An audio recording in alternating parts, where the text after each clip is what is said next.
Hey guys, this is Sean McGarry coming to you live from Cincinnati, Ohio, home of the Music Salon where great things happen. No guitar today. Little bit of a different video here. I'm going to keep this pretty short and sweet here. It's March 23rd, 2025, and today marks 15 years of sobriety for me. I'm an alcoholic, and it almost took my life, and it was really dark.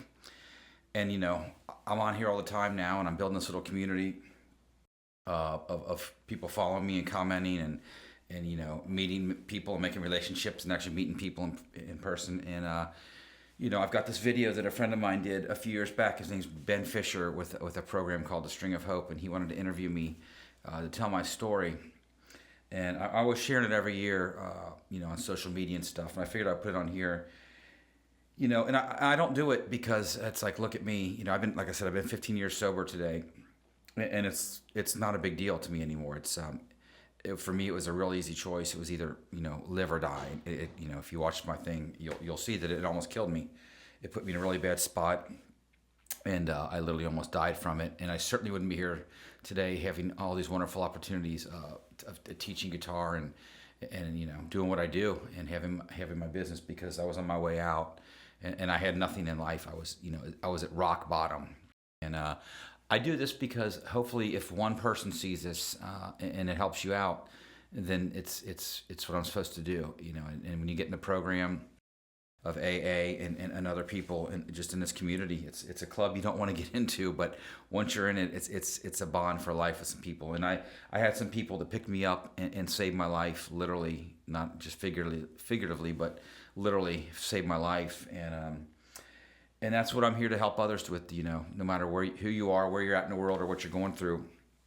You can stop whatever you're doing, whether it's drugs or alcohol or whatever addiction. Mine was alcohol and some other things. But I wanted to just share my story with you guys. So I'm going to keep it on this YouTube channel here, and you guys can watch it. But I really wanted to do this and put it out there. And again, I don't need the comments of "great job, man," because for me it wasn't hard to quit. I just wanted to live. So I'm blessed, I'm fortunate, and I thank God every day for it, and I don't take it for granted, and I have to remind myself sometimes of the darkness where I pulled myself out of. So if you've made it this far, I really appreciate it. Again, I don't like to get too wordy on this, but it's a pretty big issue for me, man. It's sobriety is a big thing, and like I said, 15 years today, March 23rd, 2025 on yeah, it's a big day for me. So anyway, if you stick around, you can watch this video and see a little bit of my story, what I went through, and hopefully somebody watching struggling, it'll help you out. My story is probably pretty common to most people's story in life. I mean, I don't think anybody sets out when you're a kid to say, I'm going to be an alcoholic or a drug addict. Like any disease, it's a gradual escalating process of, where you start off innocently enough to where you end up in the depths of hell, which I did eventually. I can remember smoking pot probably in 6th grade with a friend of mine in my neighborhood. And I don't even know if I liked it or not, but eventually I learned to love it. Got through high school, probably dabbled in some things I probably shouldn't have, but still pretty responsible kid, worked a job, played music, got into music pretty heavily. My father was a jazz musician, so that kind of lent itself to another side of life that I saw early on. Got out of high school and was pretty much focused on being a rock star and musician. That was what me and my buddies wanted to do. And I don't even know if things escalated too much then, but it was still pretty normal through my 20s. Just lots of just getting high and drinking and pretty much having fun. I mean, that's what we did. We partied, we played music. When I hit 30s, when things really kind of just started to escalate. Being a musician is the only career that I can think of, legal career, where not only is it allowed, but encouraged to drink. So you're kind of against the wall. The odds are kind of stacked against you anyway when you start off. If you're an alcoholic, if it's in your blood like me. Got in a band and we started touring a little bit, and things really started to escalate as far as usage. I mean, but to me it was still normal. It was just partying. And then cocaine was introduced, recreational drugs. So I got pretty heavily into that for a while. I spent a whole decade in my 30s hungover. And then you do the hair of the dog, you do it the next night, and everything's cool again. My brother passed away suddenly, unexpectedly. He was 40, and like I said, I was in my 30s, mid-30s, and he died of a heart attack. It was my only brother, my only sibling. And that hit me harder than anything that's ever hit me in life. I mean, it destroyed me. We were so close. He was a musician, my mentor, and when that's just like that, like just in an instant gone, you know, people deal with things differently. And I turned to drinking and drugs. You know, that's what I did for years. And things didn't get any better. They just got worse. I was a mess. I mean, it was a living hell. And I couldn't get out of it. It was just, I hated it. And I didn't know how to get sober. But at this point, it was my life. And I just kept going, you know. I was like, what choice do you have? You know, you can't quit, but you want to quit. So, you know, I don't want to kill myself, but even though I was slowly killing myself. So anyway, I went and I tried to get sober, and it worked for a minute. You know, I went to this outpatient program at Bethesda, and I really embraced it. So that all happened, and then I got sober for a while on my own before I went to the treatment. And there was a band in town, I won't mention their name, but they were about to get signed, I think. They were working with a pretty big producer out in LA who worked with a couple major artists. And I really wanted this gig. I wasn't doing anything. And I busted my ass. I learned all the material. I had it. I mean, the gig was mine if I wanted it. And I went out. I'll never forget, it was the dead of winter, and I went up to Fairfield, Ohio to audition for this band. Never met them before in person. I learned their whole album, note for note, start to finish. And on the way there, I'm like, oh, I'm nervous. I'm nervous as hell, man. So I'm gonna get just a little bit of vodka to take the edge off, which is why I drank most of my life, because I always had to take the edge off. So I stopped to get this bottle of liquor, and I drank it. And we did the first set, and everything went well. And I think we went upstairs to talk, and somebody started smoking some pot, and I did that. It's the last thing I remember. I literally remember, and this is, again, kind of mortifying to talk about this stuff. I literally woke up in a fetal position, like looking at a bunch of guys kind of like kicking me, going, get the out of my house. Like, I have no idea what I did, but I was passed out in somebody's basement. It's this band that I'm trying to get a gig with. It's getting ready to tour and maybe get a record deal. And they basically took my stuff and me and threw me out into the cold. It was snowing out, and I didn't know where I was at. It was pretty messed up, man. So I got in my car and drove and pulled over and got into I got arrested. You know, I wasn't driving, but I got arrested. Thank God, because I shouldn't have been driving. So now I'm in the legal system. It's pretty messed up that I'm going to court now, and I'm sitting around Claremont County and I'm going, hey, look at these fucking losers. And I'm like, wait, I'm one too, you know. I'm judging all these people, but I'm sitting right next to them.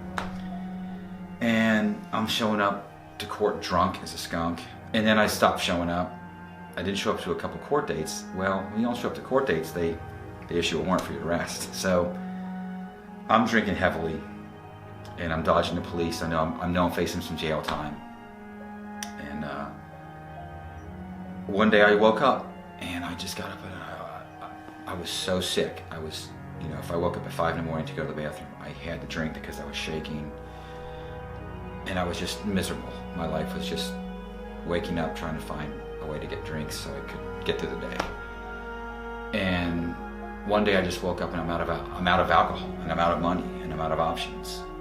And I'm crying, and I'm shaking because I'm like this, because I don't have any alcohol in me. And I've been hospitalized. I had seizures before, and thank God somebody found me, and, you know, because you can die from this stuff. And I didn't know what to do. I couldn't drive myself anywhere. I couldn't call anybody, so I called 911. I said, I don't know if it's an emergency or not, but I'm an alcoholic, and I stopped drinking, and I can't drive to the hospital. So they came and got me. I said, no, don't put your lights on. And I was pretty embarrassed to do it, but I didn't know what else to do. You know, I wanted help. I didn't know what to do. So the ambulance came and got me and took me to Anderson Mercy Hospital, where they do the usual stuff. They put IVs in you, they give you some medicine, and they send you home. And I just get home, and there's a knock at the door, and I look outside, and I see a state patrol. And I know why they're there, because I'm facing, I think, 10 days in jail for my driving and stuff like that. So at first I wasn't going to answer. I'm like, fuck that, I'm not going to answer this. I can't do this now.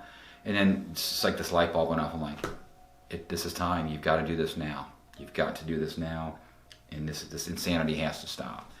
So I literally ran outside and caught them as they were leaving. I'm like chasing them down. Hey, I'm the guy you're looking for. And they arrested me, put me in handcuffs, and they took me to Claremont County Jail. And it was the worst experience of my life. It was the best thing ever to happen to me. blessed and thankful that it happened. But I was so sick.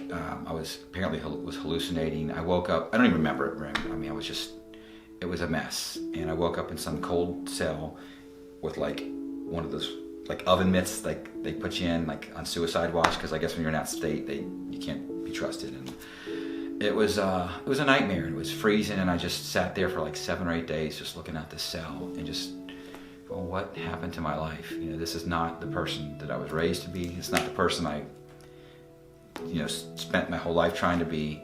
And what put me here, and the common denominator was alcohol. The day I got out, I literally went, or maybe it was the next day, but you know, I was in recovery. I went to that program at Bethesda, and Don graciously, I begged him, I said, can I please come back? And of course, they brought me back, and I have never had a drink since. It'll be 10 years in about 3 months. So I went to this program, and it worked. This time it just stuck. I was sick and tired of being sick and tired of all the cliches, but I had to hit that rock bottom, and I had to really suck it up and take a deep look at myself while I was drinking and using drugs. But yeah, it worked, and here I am years later. And it doesn't happen overnight. It's tough. But for me, the desire was lifted pretty instantly, because once I got over the initial phase of I don't need to drink anymore, like the shakes and this, you know, that part was okay. But you're not yourself for a while. I mean, it takes months and months, because your brain is literally just clogged with poison. For me, it's poison, because I got to the point where I would drink and I would just black out, and that's very dangerous.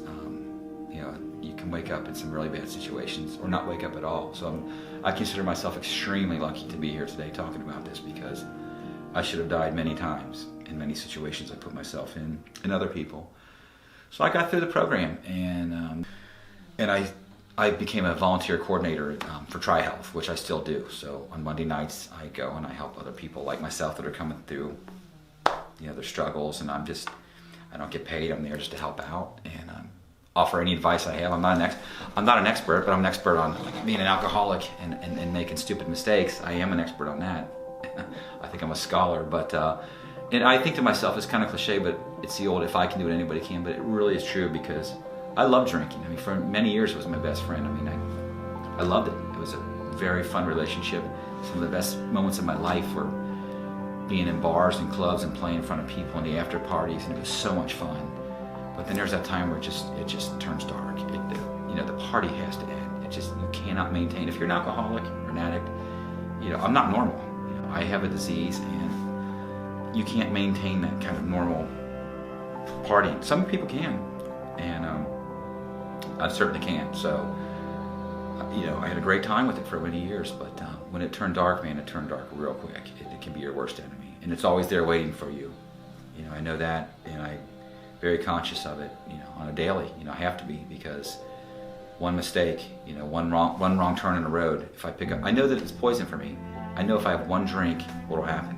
I literally will pick up where I left off, and I'll die. There's no more second chances for me. You know, this is it. People can change and do change. I think it's easy to look at somebody, especially like now. I didn't get into heavy drugs like heroin or anything, but very easy to judge people and, you know, and write them off. But we're all human beings. We all suffer. This is a disease. A lot of people argue with it, whatever.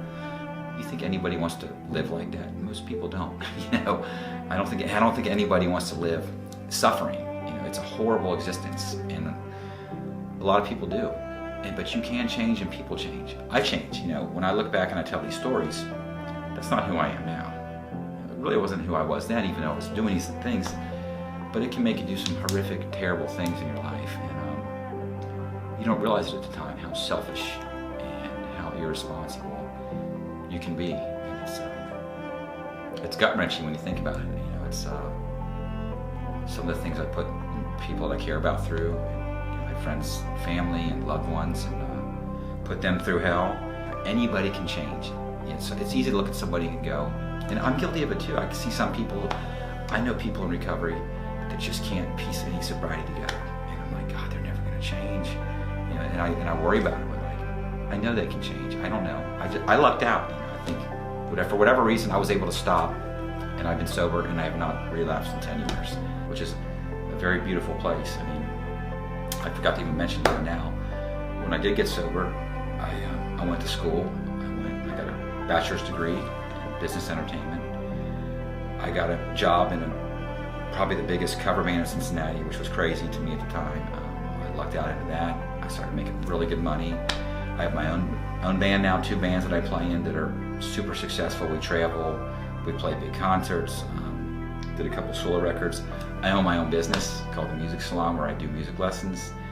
I do some work at a couple high schools in town where I go in and I do guitar classes. So pretty remarkable where I was to where I am now. But I can tell you, I wouldn't be sitting here today if I was still drinking. It's not possible. You can't be an addict or an alcoholic and just have any kind of quality of life. It doesn't last. So I appreciate giving me the opportunity to share my story. If this helps one person, then it was worth it to me. And that's it, man. That's a wrap.